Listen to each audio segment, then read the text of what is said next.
it's Minnie. You watching Dante Boxing Nation.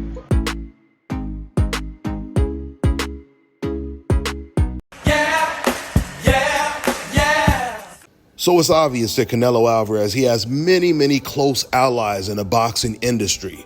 But there is very few in the sport that goes out of their way to praise Canelo Alvarez the way Eddie Hearn does. I mean, just to give you one of several examples, Eddie Hearn, he doesn't like Jake Paul. Just like the majority of real boxing fans, Eddie Hearn has always felt that Jake Paul is a joke and an embarrassment to the sport. And then when he found out that there were serious talks that Canelo Alvarez was planning on fighting Jake Paul as opposed to fighting a David Benavidez or a Terence Crawford, when Eddie was asked to give his take on that potential fight between Canelo and Jake Paul, the first thing Eddie Hearn says is, I have to admit that I'm biased. I really like Canelo Alvarez. And that might actually be the first time I've ever heard a promoter say that, especially when it comes to a promoter who doesn't even promote that fighter. And once again, there's nothing wrong with him saying that. I'm just letting you know he admits that he's extremely biased in favor of a Canelo whenever he's talking about Canelo, which is what makes it so interesting to hear Eddie say that he believes Terence Crawford is going to retire Canelo Alvarez. Now, he didn't come straight out and say that he believes that Crawford is going to beat Canelo,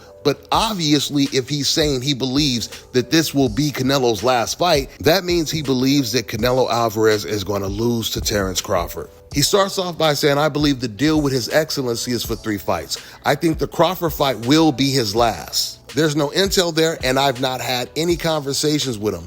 But after watching that skull fight after Crawford, what else is there for him to do? First of all, this is typical hypocrisy from Eddie Hearn when he says, what else is there for him to do? Eddie Hearn has been the main person that has been telling the public that Canelo Alvarez, he's going to fight David Benavidez and he's going to rematch Bivol before he retires. Now he says after watching the skull fight and after Crawford, what else is there for him to do? So Eddie, he continues, but this is when he kind of goes into code word mode, where he basically starts to say Crawford is going to win this fight, but it's not going to be because Crawford is better. It's going to be because Canelo is old. You know, he's not the same Canelo that he was before. This is what Eddie says.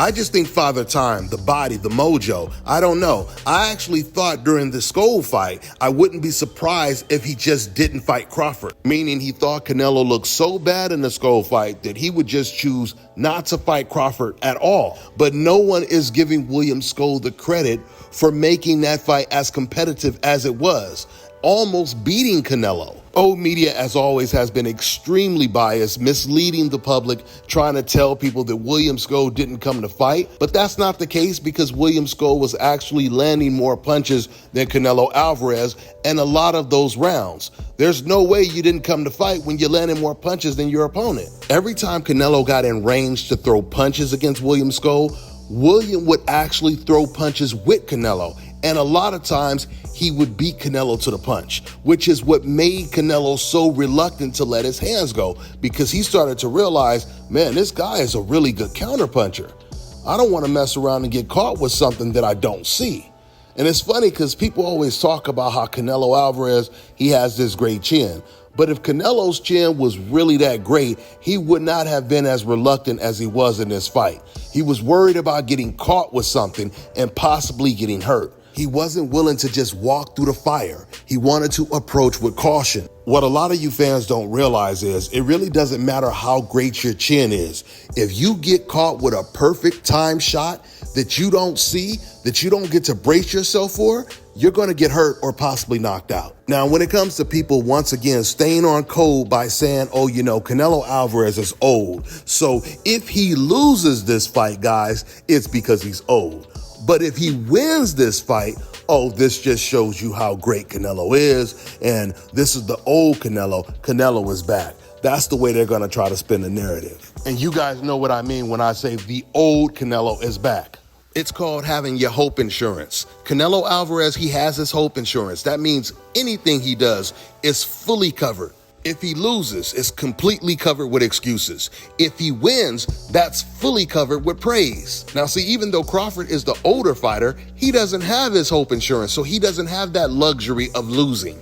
He has to win this fight. They won't make excuses of Crawford being old. His age won't even be mentioned if he loses this fight. And the majority of them won't even mention him moving up 2 weight classes. Boxing has been this way since the inception. Non-black fighters have always had their hope insurance. Manny Pacquiao, for example, he loses to Floyd Mayweather. They make excuses for Manny Pacquiao, saying that he's old past his prime when he was younger than Floyd Mayweather was. Floyd was the older fighter, just like Crawford will be.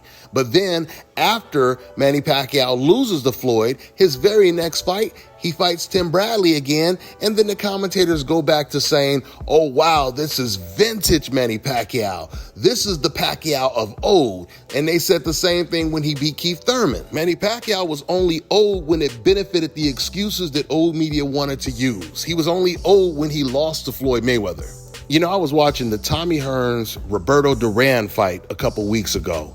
Man, that is one of the most vicious knockouts you will ever see in the sport of boxing, especially against a high-profile opponent. But if you guys notice, that fight is almost forgotten about. It's never even really talked about. I mean, we always hear about the great fight between Hagler and Hearns. We always hear about Leonard and Hearns. We always hear about Leonard and Duran. But we never hear too much about Hearns versus Duran. Do you guys know, right after Hearns knocked out Duran, one of the first things the commentators said was, okay, well, this proves that Roberto Duran, he's past his prime. He's not the same fighter anymore. They gave him full coverage, hope insurance. Hearns is often being praised because of him getting knocked out by Hagler or him losing to Leonard. Now, they do praise him for him knocking out Pipino Cuevas, but still, that fight doesn't get anywhere near the attention that his losses to Hagler and Leonard gets. But he's never really praised for him knocking Roberto Duran out cold. And Roberto Duran, he wasn't past his prime at all. In fact, after that knockout loss, he would go out and get some of the biggest wins of his career. If you know anything about boxing, and I'm talking about real boxing fans, not race fans, if you know anything about boxing, then as soon as that fight was announced, Hearns versus Duran, then you would know that Roberto Duran's style is tailor-made for Tommy the Hitman Hearns. This man Hearns, he had a right hand that could damn near kill you. But it wasn't just his right hand. Tommy had a high boxing IQ, an amazing jab.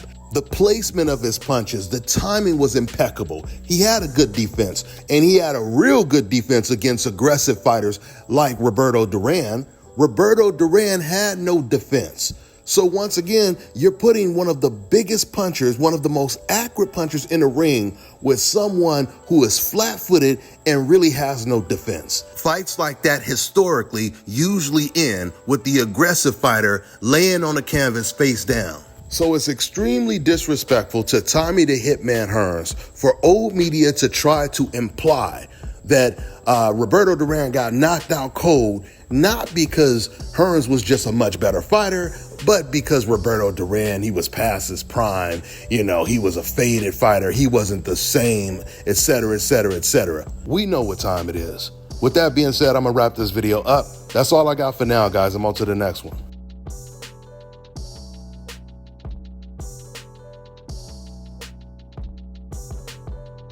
Let me tell you guys about Issa Israel Law Firm. It is a full-service legal practice based in Denver, Colorado, an emerging hub for combat sports and high-altitude training. If you're a fighter inside or outside of the ring and you need a law firm you can trust to fight for you, visit thefighterfirm.com or email help@iilawfirm.com. Legal representation is usually limited to plaintiffs or defendants in Colorado, but iFirm can help anyone in the world with trademarking their business name, logos, and U.S. immigration issues. This brother has been my attorney for a while and helped guide me through all kinds of business and civil issues, so make sure you guys go to thefighterfirm.com. All right, now check this out, guys. If you're looking to repair eczema scars, burns and bruises, dark spots and blemishes, the fever blisters, diabetic ulcers, this right here is the perfect product for you guys. It's called LO Key Face and Body Oil. Athletes and top-ranking boxers, they're also using it after training to reduce swelling, inflammation, and to ease the pain. So get yours today. Go to LODkey.com, like them on Facebook, and follow them on Instagram.